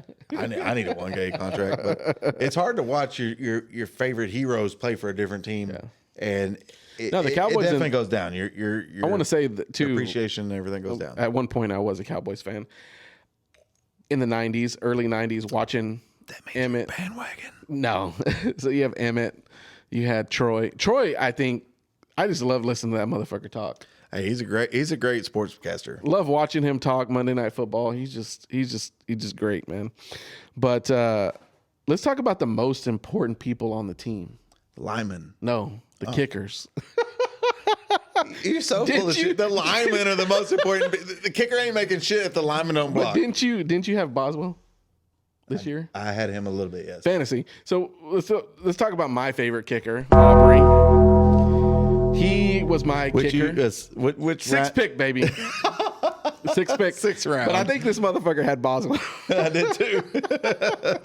So now he didn't have that great of a season this year. No, last year he was ridiculous. I had him last year, but they're both the highest paid kickers of all time. Yes. But I mean, who's the guy with the half foot cut off? I don't know. He played from the Saints. I know. He had the record before Jason tied him. They need to look and see what was in that boot. I don't know. Steel toe. Dude, there you go, steel toe. But I mean, kickers are becoming more prominent as they make. Hey, just so y'all know, D-backs Rangers just started. Yeah, I know. That's what I was. We need to go Rangers game. We need to go to Rangers game, man. We need to go to the Wings game. Dallas Wings play tomorrow. Atlanta. Those tickets are expensive, bro. Dude, I ain't lying. I mean, it's saying like, how am I going to pay? How am I going to pay to go watch WNBA when I could go to the 3 Ranger games for that price? I'm like WNBA, why do they cost so much? I'm like, shit, they get the number 1 pick and they want to raise the prices? Dude. Shit. I'm with you on that. I'm with you because I want to go. I want to take my girls to the I'm only going to pay a lot if Caitlin's playing. I don't want to see all these other motherfuckers. You ain't getting to the Caitlin game. Throw the dildo out there. Hey, we did beat Caitlin our first game. We're 1-0. Our number 1 overall pick, this is off topic, had the lowest point scored by 2 points, right? Number 1 overall pick in the last 20 years. But so reading that sounds fucking horrible. It sounds bad. But when you read the articles about how everything happened, we still won the game because their game plan actually works better that way. They had her coming off the bench. Yeah. She's going to have to get used to the game anyways. It's a different speed than college. Oh, for sure. And I think basically they were trying to ease her into it versus just kind of putting all that pressure on her. And it worked out. Won the game. That's all that matters, right? I mean, we beat the Fever. I mean, that's a victory in itself. All right, I got a dilemma. Hold on. What were we talking about? We're talking about kickers. Kickers. Okay. That's my dilemma. Do I keep him? No. Or do I go with A-Chain? A-Chain, yeah. Aubrey, but someone's going to try to fuck me and steal him. Not at the 6th round. Oh, no, they're going to try to take him in like the 1st or 2nd round. Trust me, I know these guys. You are lying. Play with. They're going to try to steal him. If they take him in the 1st, 2nd round, I'll kick them out of the league. Paradocio, I know is going to try to take my kicker. Hey, I'm the commissioner. I'll kick them out of the league if they take a kicker. We should make a rule. Second round, you can't take a kicker. Yeah, we can't take a kicker until 6th round at least. Nobody wants to take a kicker. I know, but we should. Even quarterbacks, we should push them motherfuckers back too, because they took my Joe Burrow too last year, fuckers, and then they released him. How do you have this much anger in your heart when you won the league? Because I want to win again. It doesn't make any sense. Dude, it was so nice putting that belt around my waist. Shut the fuck up. That gold, I was like Aaron Rodgers, like the discount double check. I was like, yeah, Aaron Rodgers looked like he needs to go smoking that ayahuasca or whatever that shit's called. I was in there shitting and pissing on myself. I was like, my wife's like, "Are you okay?" I was like, "Just throw some more cold water on me." I won. You just give me my belt. Just give me the belt. That's all I need. Just like cuddling it. Yeah, I'm like shaking and shit. You're full of shit, man. Nobody's taking a kicker. You can have your kicker. Take him in the 3rd round, please, because that leaves a lot more players for me. No, I gotta take Jamar or somebody, you know. Dude, all right. Shut the hell up. Jamar's gonna be taken. So we've been talking. Keep Jamar. I know somebody He's not will. gonna be available. So we were talking about available. Anyways, tight ends. Hold on. Kickers. Important. 60+ yards means more to a team. That's why they're investing in. Who was the fucking kid from University of Texas, Amarillo or El Paso? No, you're talking about San Antonio. Was it SA? He was kicking like the 60-yarders on his pro day, and he ran like a 4.5 or something. I don't even know if he got drafted. He didn't. Or got picked up. I don't think so. I mean, he'll be in the mix, I bet. But I think kickers are more important nowadays just because the amount of time they spend kicking these long field goals, and it just provides so much more security to your offense that you can take risks. You know any retired war heroes? I mean, they might be from taking these risks, but you can take more risk with your offense knowing that your kicker can bail you out from 58 to 60-plus yards. You see these people are more risky with the plays, and they're like at the 48-yard line. They're like, oh, unless you're the Cowboys and they're doing a dive play so they can get their kicker on the field. They don't even try. They're just like, we just want the 3. It's close enough. It's close enough for them. Go to your tight end. All right. So we were talking about Cleveland during the draft, who they had available. You know, they picked up Casey Concepcion, all that. Oh, yeah. But Njoku, they had a great draft. He got picked up by Chargers. What was that, $8 million you said? $8 million for 1 year. They already have a tight end. I know, but it provides them. I mean, it doesn't Gaston or whatever the fucking guy's name was. He had a weird last name. Yeah. But, he was good last year too. No, I think he was. But I think I don't remember y'all picked him with the extra options. I don't know if you and Oscar picked him up, but one of y'all picked him up. I had him. Yeah, he was great. I don't think he's a bad option for them. I think that's a good move if he can block for the running game. True. Which I don't know if he can or not. I know he's a good receiving threat. And they have the Ogden or whatever his name is. I think that's a good move for them. I mean, it was a little investment. That's nothing in the NFL. That's nothing in the NFL. So I think that's a good pickup. I'm surprised he was still on the board. What do you think about the Brees Hall? He signed a big extension. Yep. $45.75 million, 3 years. Honestly, because a lot of money. I was very critical of them signing him to the franchise tag. What is the running back franchise tag? It was a lot. It was way more. I'll look that up while you're talking. Yeah, it was a lot. I actually think this is a good move by them. I mean, they're getting him for what, $15 million a year? It's 293 million. So I mean, I think they probably overpaid. My problem with paying a running back is you don't have a quarterback. He didn't do shit last year. I did a couple of bets on him when they played the Patriots. And the best defense in the league? Yeah, sounds like a dumb bet. He didn't do shit. Well, yeah, it's a dumb bet. No, he was actually doing good prior to the games before that. You got to look at like when he played the Bills and all that. But I don't know. What was it, 2 years ago? I think when we started. He had a good year last year. Not this past year, but the last year before. I think Paradiso might have had him too. So, but let's talk about the schedule that's coming out. So March 14th, which is a couple days, 3 days from now, they're going to release the actual physical, the dates, who's playing, the dates and all that. But we'll talk about your team, Cowboys, who their home games and away games, and kind of see what you think.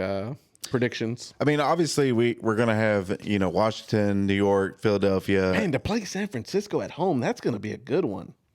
I mean, San Francisco travels well, and there's a lot of San Francisco fans here, so I don't think that's a good thing for us. To be honest, Tampa Bay, we get to see. We have the second hardest schedule in the league right now. Oh, just so you know. Damn, I should have pulled that up. They did release that. I think it was day before yesterday. We have the second or third hardest schedule in the league. I mean, you're playing. Obviously, our division is getting tougher. I mean, Washington's not a joke. New York's becoming not a joke. Philadelphia is obviously not a joke. Then you add on that we're going to play Tampa Bay, Baltimore, the Jaguars, San Francisco. Look at this. How do you feel about that? Browns top the list of top 10 teams with the easiest strength of schedule. They need an easy schedule. But I mean, that's tough. Then that's at home. Oh, they put the Bengals on there, man. What the fuck? So, I mean, you play in Tampa Bay. So non-district or non-divisional opponents, you have Tampa Bay, San Francisco, Jacksonville, and Baltimore. Those are all playoff contending teams. Jacksonville was good last year. They're very good. That'd be a good team. I don't think they're bad. And then you got away games at the Rams, Seahawks, Texans, Colts, Green Bay. That's tough. I mean, if they go 8-9 or 9-8, that's a good season for them, in my opinion. Dude, that's a tough schedule. You got a bunch of playoff teams there. No, for sure. I mean, Tennessee should be a win. I mean, Arizona should be a win. You never know because, I mean, if Jacoby Brissett throws for 500 yards, we'll probably lose that game against Arizona. I'm just saying. I mean, it's possible against our defense, right? Marvin Harrison Jr. Man, 246 yards. Jeremiah Love. But what's the other cat's name that I had? Yeah, he's good too. Yeah. I'm just saying, there's potential to lose every game on this schedule. The only game I don't see us losing, I can't even put. New York is the easiest team that we play. Yeah. Or Tennessee. Tennessee's the easiest team we play. Dude, you got Colts, and you could potentially Texans, lose that team. Rams, Seahawks. Yeah. Washington's got a tough team this year. Dude, Washington's tough. Anytime Daniels is at quarterback, it's a tough game. Ravens, you got. I'm telling you, got Baker up there, man. Somebody screwed us on this schedule. Dude, we need to see if we can get some tickets from somebody to go to a Cowboys game. I know. It's I know hard. some of these people on here got tickets they want to give us. It's hard, man. They're expensive. We should just go to. We'll shout you out and give you a. Let's go to Twin Peaks and We'll get a shirt with your picture on it. let's look at your schedule. Your schedule looks like shit. Yeah. Well, AFC North pretty tough. So we got home games. We got Baltimore, Cleveland, Jacksonville, which I'll give you that. We had a tough time with them last year. I'll give you Jacksonville. Kansas City, we got them back on the schedule. Last year was the first year we didn't have them in a couple years. Steelers, Saints, Tampa Bay. I'll give you Tampa Bay, and that's going to be tough. Away games, we got the Falcons, Ravens, Carolina. We have Cleveland, Texans, Colts, Miami.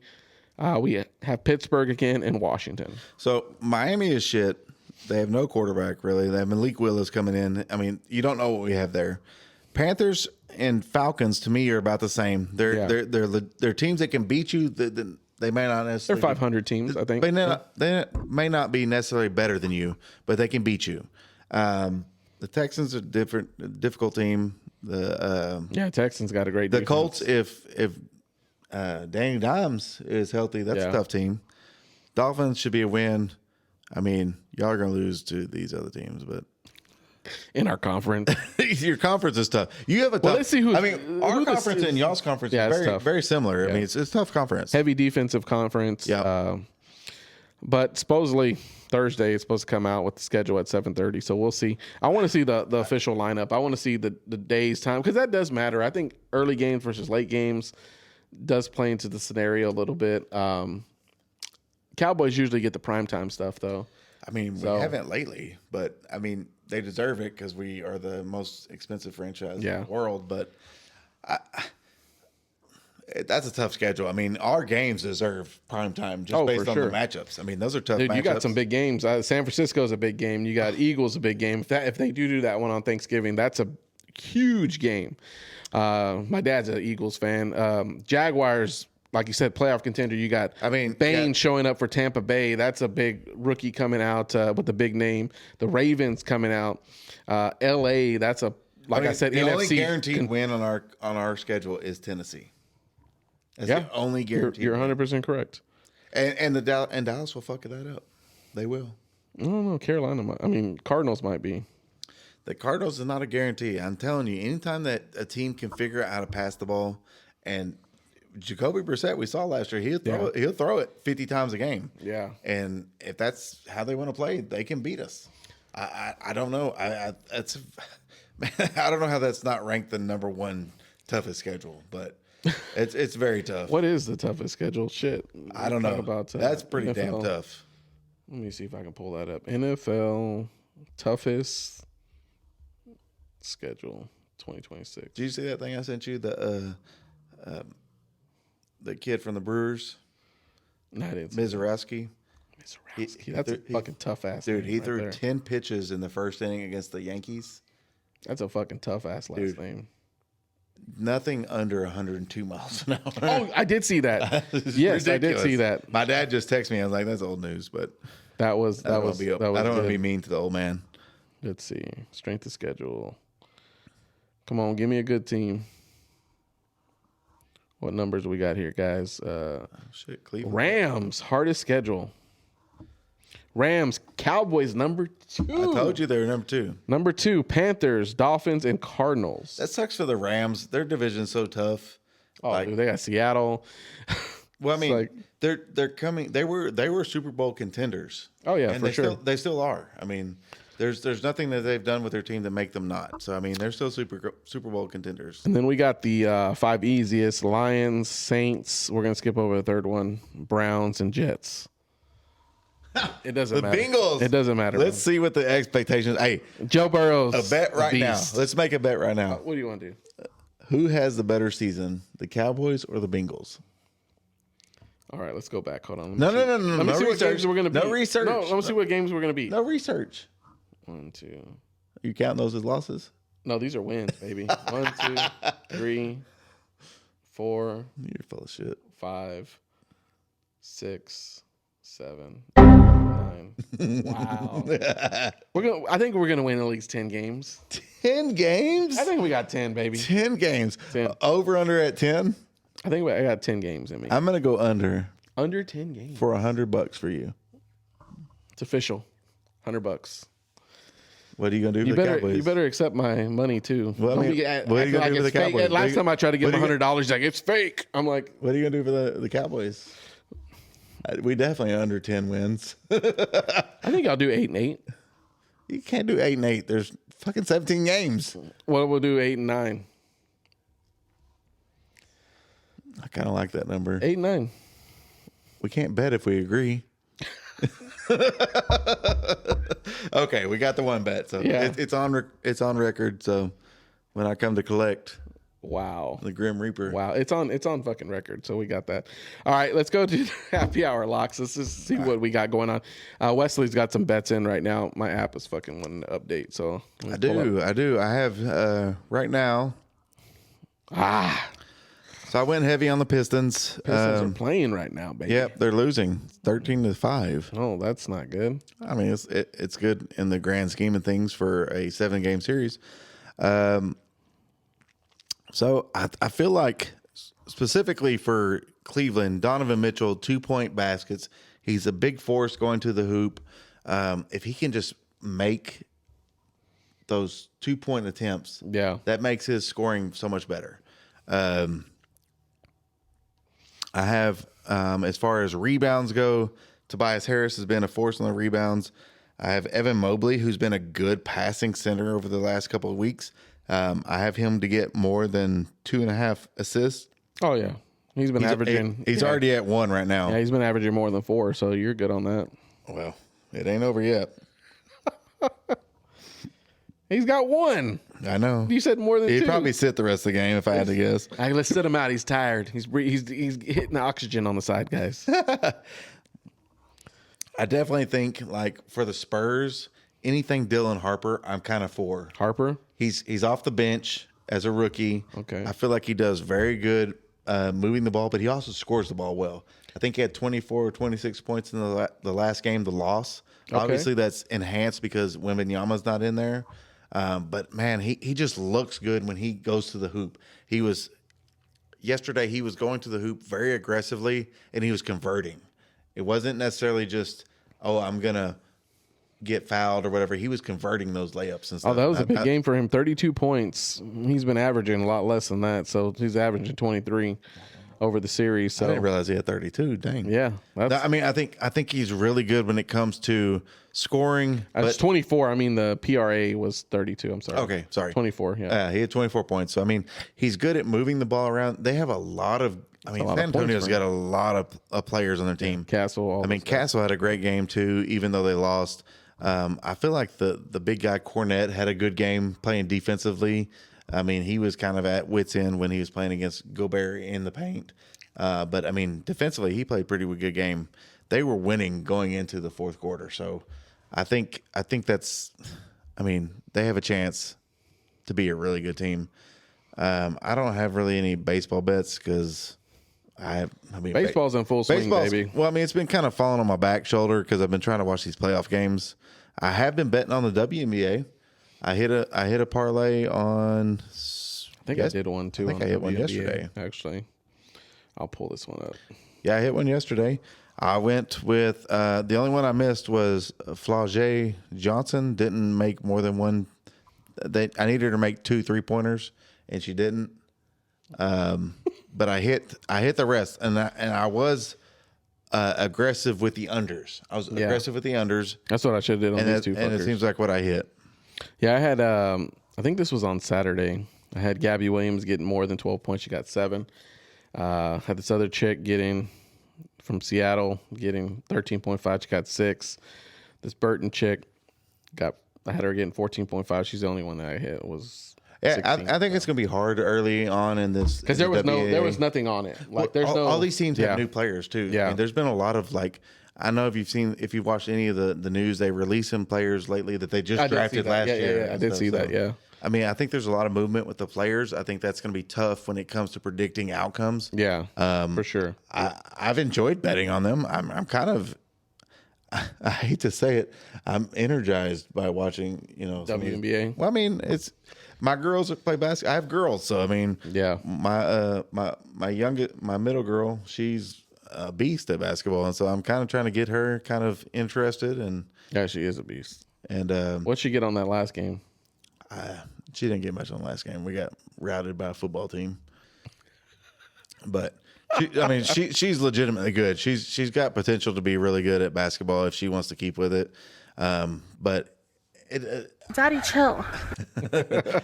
I know. I don't want to put any expectations on, but I'm very proud of how she done, and I think she's like I've bought some WNBA cards, and so we're kind of looking through those. I'm trying to get her into the card market. I've got you in the card market. Oh, dude, yeah, we got this app. We've downloaded. Was it Triumph? Triumph, yep. Dude, you can open Pokemon or basketball. Yeah, cards. so it was Pokemon or basketball, and I came across it on Saturday, and I sent it to Wes. He's like, "Oh hell, what else? What else you trying to get me into?" I know. I was like, "This is addiction." I'm telling you, I'm already in it. But the thing is, it's like we talked about the whole nostalgia thing, but I was like, I got a couple. I opened 36 packs off $5 Like it's addicting. I was like, man, these are good cards. So I kept going and going and going, and I sent it to him, and for the referral, I got a kickback card, and I kept it. But then I got a free card today, and I was like, man, this is pretty. He got some pretty good cards too. It's interesting, and we're planning to hopefully go to the card show this week. Yeah. We were talking about this weekend going to the card show. The Dallas Card Show in Allen is like one of the biggest card shows in the world. Not in the world, in America. They have the national. Universe. They have the national in Chicago, which is humongous. It's the best one, but this is one of the better ones. I mean, they literally have a Dallas Card Show in New Jersey. Oh wow! Because it's so big and it's overwhelming. You're going to be overwhelmed. I'm telling you. I've been to like 5. No, I think it. Well, we talked about the location, but I think it. I think about your wife. Yeah. So monitoring you. I'll be like, where you at? You at the hotel? What room? I'm in the lobby. But it's a lot of fun. I mean, Well, we used to do the gun show. Gun show. So that was super fun, but you get a little bit more out of the cards. But I told him I just want to get a good like graded card, like that I can keep and say, you know what, this is actually worth something, because like I said, it's nice to have that in your hand. You can look at it. It's tangible. It's there. It's not just a piece of paper that's telling you, what you could potentially have. It's like everything else. I mean, you take a risk when you take a sports card, because if they beat their wife tomorrow, then it's not worth anything. True. That's the thing about Pokemon. Pokemon never beat their wives, and they never tear their ACLs, so they're always going to be good. Get that Charizard. Dude, I know PSA 10. I know people that have hundreds of thousands of dollars in Pokemon, and it's only going up daily. And it's insane to talk about. It's insane to talk about this stuff. It's a fucking trading card, and it's going up in value so much that people, I mean, that's life-changing money, $160,000. Bro, I've seen some cards that people were pulling. I'm like, I mean, I don't know what I would get. You saw the 2 that I got. I got $35 worth of cards for $10. Yeah, he got some. One that was kind of sketch. It just I didn't get a good basketball card. That was for sure. I know, but still, that. Like his Pokemon ones, out of the one that gave you 2 cards. I got 2 cards for $10, and one of them was $16. Yeah, I mean it was. And the cool thing, not sponsored, but this is a cool app. The Triumph one is pretty cool. It's 1 card at a time. It's not like you open a pack of 8 or whatever. You open it. Spins. Opening it's way more fun. Yeah, you open it, you get it, and the card value, depending on what you open, I think it's like $1, $5, $10, all the way up to $1,000. So just depends on what you get, but it's exciting. You're like, oh shit, trade it or sell it, or you can put it in your archive, which right, they give you an offer for the fair market value, which is nice because they'll actually send you the card. It's legit too. We checked it against eBay. So I mean, so the cards are market value. I want to get a graded card. That's my thing. I'll sell you. But we some. looked at but me and him looked at just the values of his cards, and they were pretty accurate with the market value. So Yeah, I mean, it's pretty cool. I mean, I think it's cool that you can just sell it right away. The thing about it is with Pokemon or any kind of card, especially if it's not graded yet, you want to hold it in your hand so you can actually see feel it, see it, yeah, the legitimacy of it grading well. Because Yeah. that's where you maximize your profits. Yeah, for we sure. talked about one of my cards. If I had it graded at a PSA 10, which is the highest you can get, Yep. it would 10x the amount yeah, that for it's sure. worth, For sure. which would be worth it. But if you get a PSA 9, it's a big difference. it's a loss. Yeah. So Yeah, because I don't know what That's the only what thing- is the grading cost. for Pokemon, about 20 bucks a card. So you're investing $20. Say you have a $15, like he has a say he has a $16 card. He's investing $20. That's already $36 he's given into it, and it comes back as a PSA. If it comes back as a PSA 9, I lost money. Yeah, If it comes back as a PSA 10, I 10x my money. Yeah.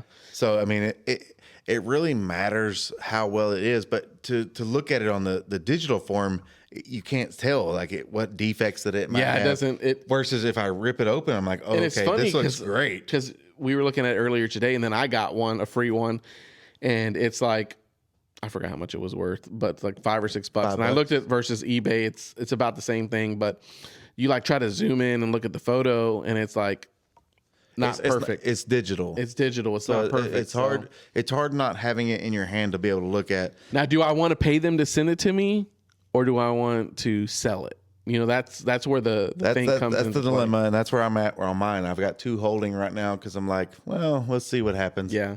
But I mean, we had a Pokemon.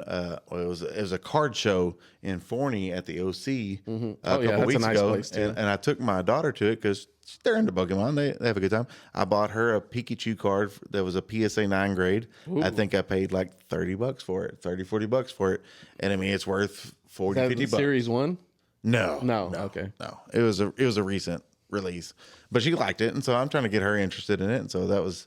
It's fun, man. If you want to That get was your cool, kids but involved in anything, I think it's fun to have tangible interests. oh, for sure. People can say, "Oh, it's nerdy" or "That's stupid" or whatever. I'm like, well, honestly, there's some that has value, and it depends on how you are towards it. Well, it depends on the person too that you're selling it to, because some people will take it and be like, "This is I like this card. This is my character. This is my whatever." Well, it's like a market. So Yeah. if you pull a Jalen Brunson rookie card auto, I'm not going to be super happy about it, but I might sell it there's to somebody that other wants people it. that are really looking for that. The And New York so- Knicks fans. Exactly. So I mean, there's places for everybody. Everybody has a market for something. It's just a matter of whether you find that interest and you want to sell it Yeah. or you collect it. I like to collect.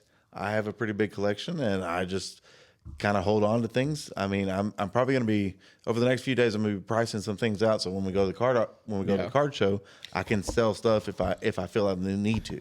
But Yeah, and I think it's going to a card show and seeing you've the never interest. been either, have you? No, not to a card show. Dude, So, your world's about to be changed. but seeing the things in front of you is different from actually seeing it on a digital screen, because you can I don't pass like over. the digital screen. It's easy like to swipe over something and be like, no. Or on eBay, you're like, I'm not going to do that.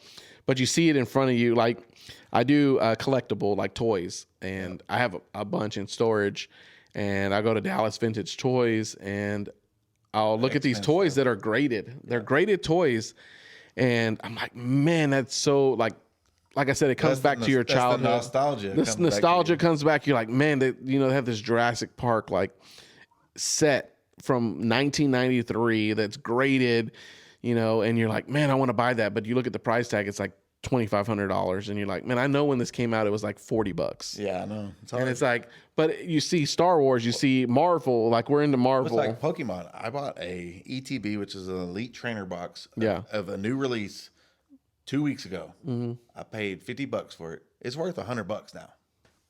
Did you open it? Because you can't find it. No, I didn't. Oh, you didn't even know. He didn't even open it, so he didn't even know what cards are in there. You don't. But I'm just saying the value is in the expected because you can't find it anywhere. And so even though I want to open it, because that's the fun about cards is opening it, seeing what it is. If it's already doubled in value in 2 weeks, what's it? Did you see the video? The guy going to be in 2 years? Fucking the cards up that I sent you. Oh yeah, that's fucking. Yeah, he was sitting there with his nail. This fucker had like cocaine nail. I'd have punched that dude in the face. He was sitting there like fucking. He was going through. He was looking at the cards before he was purchasing, and if he didn't see anything he liked, he'd put them back. Yeah, and he had a stack of cards he was putting. And the guy's recording them at Target. bullshit. Like, dude, you're such a fucking dick. Like, I can't believe you're doing that. And he's like, card collecting is not a kid's sport, a kid's thing anymore. It's an adult thing. And I'm like, That's so stupid. But you buy the cards if you want to buy them. Buy them. Don't cheat. and the guy's like, oh, these are $15 a pack. Anytime you go to Target, if you go to the back aisles, you'll find boxes open and already like. That's horrible, man. It's ridiculous, man. Well, you see those people in front of those machines in like, I don't know if it's Walmart or whatever, but they're sitting there just scanning their credit card just over and over and over and over and just taking everything that's in the inventory. It's not fair. I mean, Target's done a pretty good job of limiting like your purchases and stuff, but like, and Walmart's taken some steps. They've moved some of their cards to behind the customer service desk. Yeah, should move back where the cigarettes are. Where you can't, you can't just grab what you want. You have to ask, and then they have limitations. I mean, I think there should definitely be some and I hate the prices. I wish the prices would go back to I wish they would go back to what they used to be. So what's reasonable? Well, so I mean, there's different variations. You have. I know we went to Shield. I went to Shields. I would always take pictures of all the cards that were there. I don't know a lot about cards and what companies and. So I mean, so you have. So let's just talk football. So a value pack is like a package of cards. Okay, and those used to cost less than $10 a piece. Those are $15 now. Okay, value's not. They're $15 now. Then they have the hanger box, which used to be. That sounds expensive. Like less than $15. Now those are $20 to $25.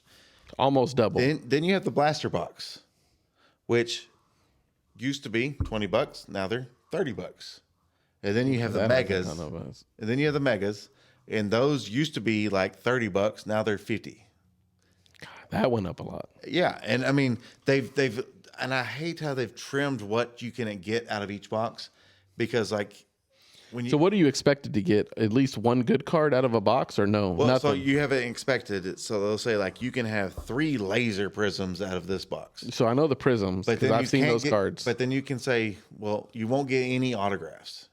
You can only get autographs if you buy the hobby box or the jumbo box, which is what dealers get.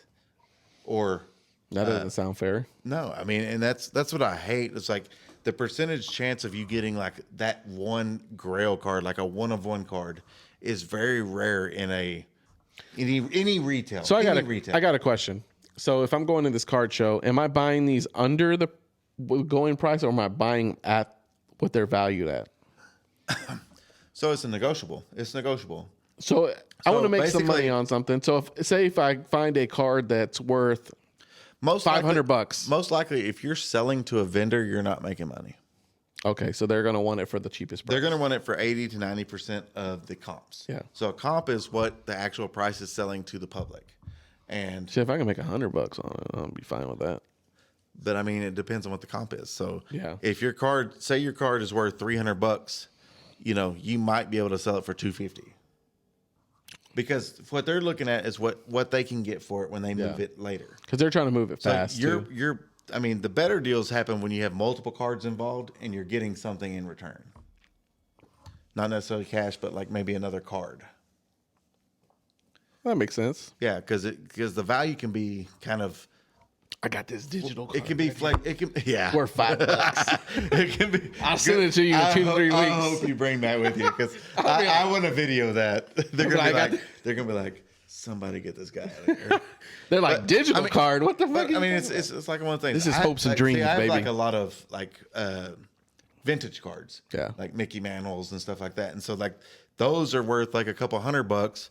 So if I can get, if I got a comp at 300, if I can get 200 or 250, I'm winning at that point. Yeah, that's a good one. Because you're not going to sell. Because if you sell it to the public on eBay, you're going to pay 10% to eBay. Yeah. So yeah. I mean, there's a lot of different values to it, and some vendors are better at negotiating. Especially, I really enjoy when they negotiate with kids, because they're very giving a lot of times. Yeah. Me and you, they ain't giving shit. No. But with kids, just pull a random kid up and be like, act like you're my kid. Yeah, hey, give this to that guy. Yeah, hey, tell him it's yours. You want to sell it.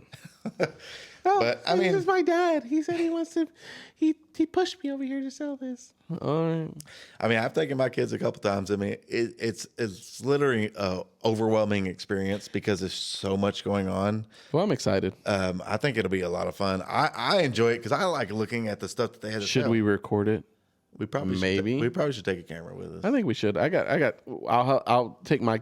I got two cameras. You could insert a short or something. Yeah, we got two cameras, so I'll give Wes one and give myself one. But Well, I he think knows it's more fun. about the cards, so he can show you like the expensive cards. But 'Cause I know some of you guys it's are fun probably to look excited. at. Like, oh my god, that's what that card costs. Like Yeah. $15,000, or I can if only it's a imagine. Kobe Bryant rookie card auto or something. It's like I'm gonna come up with some stupid shit. Be like, are these $80,000? air sealed? Is there any oxygen? I don't want any oxidation on my card.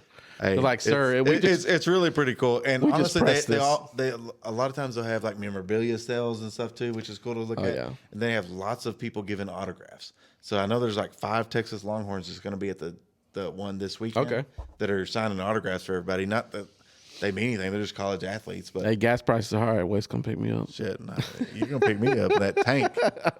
You don't care about inflation. Inflation is real, motherfucker.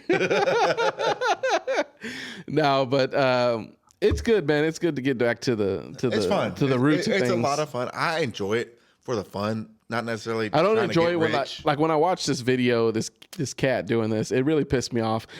I don't know a lot about cards, but what he was doing, the guy was like, he's like, dude, I should punch you in the fucking face, like for what you're doing. That's just cheap. Like, just buy the cards. Don't be Because don't they're be, only don't 15. Be a weirdo. And that's what he said. He goes, like, they're only $15 a pack. Just buy the fucking well, pack. he's probably cutting them and kind of looking at them and stuff. Oh, Or yeah. I like the people that come in and weigh them, and apparently the higher weight or Yeah. better card packs It's like or whatever. I guess the foil ones are a little bit more. Yeah, I don't think that's in it. I mean, they put spacers and stuff in to negate that.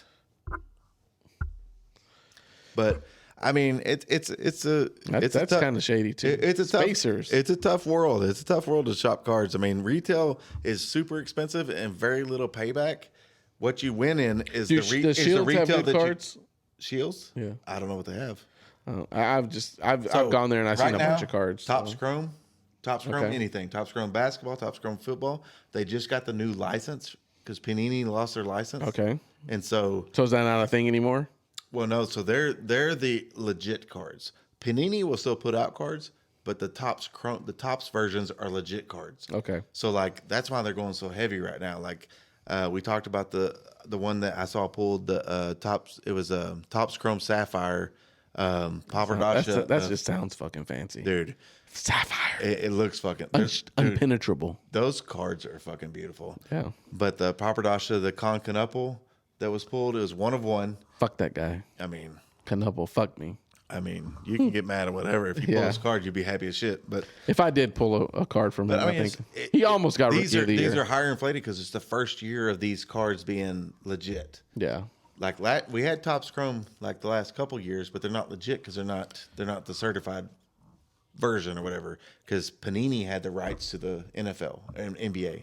Now Topps has the rights, and so these cards are way more valuable. So, like I think I have 2 mega boxes of the Topps Chrome NBA, Let's open them. and Come on.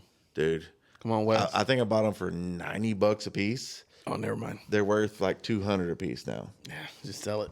Nothing in them. You never know. It's Sell it. Probably nothing in them. They're like, I didn't that's get anything. But see, like that's a hold, right? So like 20 years from now, they're like, oh, these are ancient. Well, because you don't know what's in there, and there's a potential. So the price goes up because See, people are like, the hard part is I like opening cards. I know, but the thing is, people are going to be like, okay, there has to be like a record of how many were open because they're like, we only made so many of these particular there's cards. only a certain amount that's produced. So you're like, there's, what'd you say it was called? Topps Chrome. Chrome, like bundle pack or whatever. He's like, he's got one and he puts it on eBay and somebody's like, I'll buy that because I know there's 18 that were made of this particular card and Obviously that's low, but well, yeah, but they're like, I know that this could be the 19th and 20th. And that's the thing. There's a guy I follow. He follows these holy grails that's never been found. So like Luka's 1-of-1 rookie card Prism has never been found. So it's in a box somewhere. In what? It's Prism. It's a Prism is the brand of Panini. Prism, just It's a Prism rookie card. So there's a 1-of-1 Prism rookie Never card been of found. Luka that's never been found. If it's been found, it hasn't been published. So somebody's got it and never opened it. Well, somebody would have. If somebody had it, they would sell it because it'd be millions. But it's Or like there's like Steph Curry cards or like LeBron cards that have never been found, and it's like there's only so many boxes of this made. So how many are left? that makes sense. It's kind of crazy when you think about it, and it's we grew up in the junk wax area is what it's called. Yeah, I remember we talked about that last. They overproduce these cards, so they have zero value. Yeah. And so, like, that's kind of hard to get a handle on. But when you look at this, Well, they wanted people to buy those cards to. They've limited how much they produce of each card, and that's why it makes more value. But it's interesting. I enjoy it. It's way more expensive than I can do, but I like watching it and following it. And then every now and then I like going to card shows and kind of just seeing what everybody has. And the negotiation process is fun too. So it is what it is. But, well, eventually, maybe we get to a point where we have a segment of card opening. I bring some cards up here and open it in front of you and be like, oh fuck, I lost.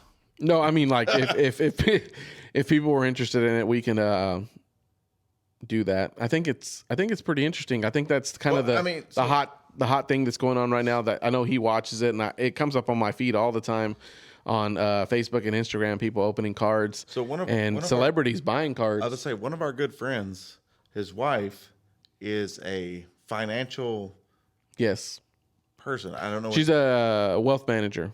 Something.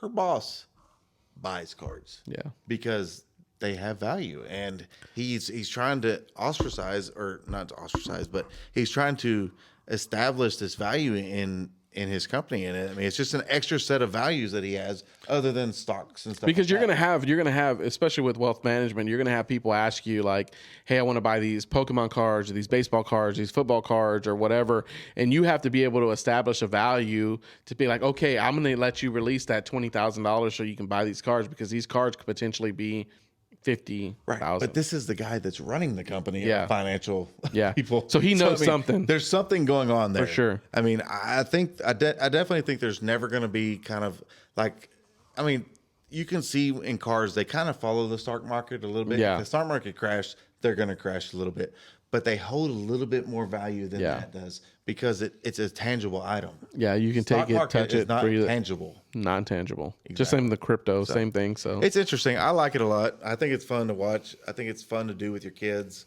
Obviously, I mean, I don't have the money to invest like some of these guys do, but it's fun to watch them do it. Eventually.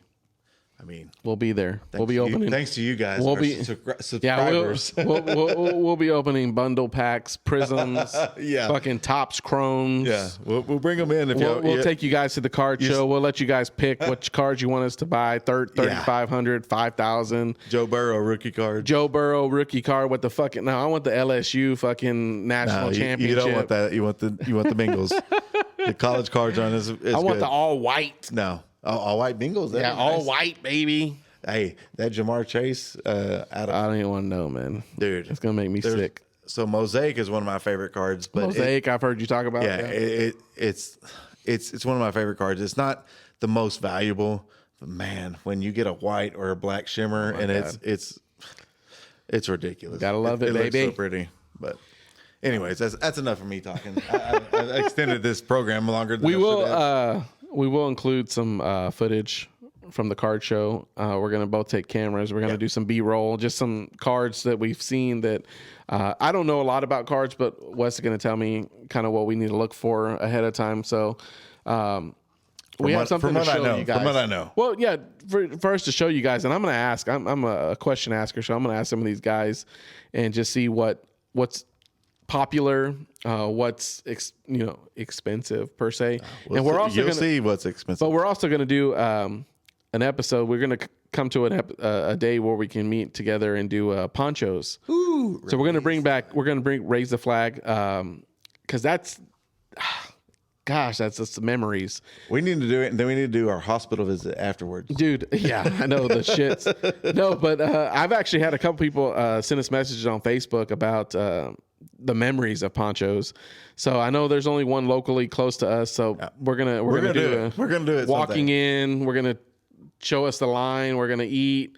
We're going to sit down, raise the flag, see how long it takes for them to come and talk to us. So we're going to judge them very hard. We're going to hard. I'm going to test the ice cream. I'm going to be like, get a golden spoon and be like, I'm like, this ain't up to par, man. There's not enough cream in this.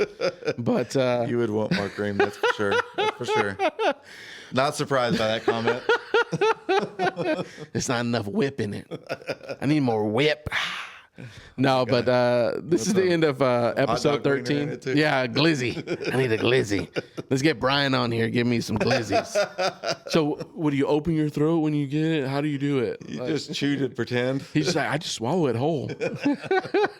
He's a couple episodes back, but whenever he finally hears this, he'll laugh about it. Whenever he comes and actually is on the show, he'll have a good time. We've been running into a little camera shy people, so we finally get we should be camera shy. We should be camera shy by now, but we're not. We're not. But there's a couple people that have shown interest, but they don't like the way their voice sounds and they don't like the way they look. So it's a little different, but we'll get there. But this is episode 13. My name's Chris. Hey, this is Wes. Thank you for tuning in. Great episode, guys. Longest one. But we need you guys to send us what you guys want to hear. We had who was the guy that sent the information? Shane, my buddy Shane. Graduated with him in high school. He loved it. He kept sending us stuff. He was giving us input. He was telling us, he liked what we were talking about. Brought back a bunch of memories. Shane Martin. We want to give a shout out to Shane Martin. Like I said, that was a great one. We had a lot of people on Facebook hit us up with comments. Me and Wes replied. And it's good comments. It's comments about just kind of stuff we said, what we thought, and like I said, this is all of our opinion. This is not factual stuff. This obviously, is we work every day before this, so we're normal people. We catch the sports just like you do. We come home, we do the dad stuff just like you do. So all this information that we give you is all based off of the time that we have. It's not like this is our full-time job. So. But we've gotten a lot of good feedback. Nice. I like it. It's been too. great. I like the suggestions. I like the feedback. I like the questions. If somebody questions us something we said, I like responding to that. For sure. It just provides more commentary. Oh, we had people pulling facts up. They said Sega Genesis wasn't as good as Super NES. I was like, hold up. Let's pull up. And and you were wrong and you cried. And I mean, it's okay. But it's just one of those things. It's like, it's good to have that conversation, especially with you guys. Hey, we're not afraid of it. We're not afraid of admitting wrong. For sure. If we said something wrong. If we did something wrong, if we said something wrong, we were off on points per game or whatever. We're drinking bourbon at the very beginning. So, I mean, it is what it is. Hey, we're not all there. But we definitely enjoy it. And like I said, it's to bring great content to you guys. And you guys understand, that we're just regular guys like you are. And we're just trying to put out great content for you guys to enjoy and consume. We like to party. Oh, we like to party. We like to party. I think that was 96 that came out. Oh my God, 96. Jesus. If we're going to talk about old, we're old as fuck. But old. No, I had a great time. Like I said, going over all this, but upcoming episodes, like I said, we'll have the ponchos thing. We'll have that as an episode for itself. If you guys want to watch it, I know Spotify, you can watch it, and we'll have a card show. We'll both me and Wesley will have some video cameras. We'll record it, and if you want, we'll do some interviews with the card people just to ask, because like I said, these guys come from all around the United States. This is what they do for the work. Yeah, I mean, so this is legitimately what they do as their job. So it should be something good to be able to explore and talk about. So until next time, Facebook, YouTube, Instagram, follow us, like our reels, our shorts, whatever you want to call them. We're going to put those out. Golf shorts right now. But. Golf shorts. It's golfing weather coming up. It's going to be 102 degrees. So by the time I actually get to golf, it'll be 102. Oh, it's going to be crazy. But so we guys love you.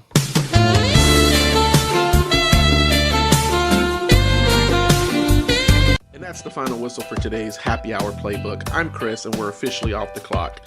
Make sure you follow us on Instagram, YouTube, Spotify, and Apple Podcasts so you don't miss out on our next slate of picks.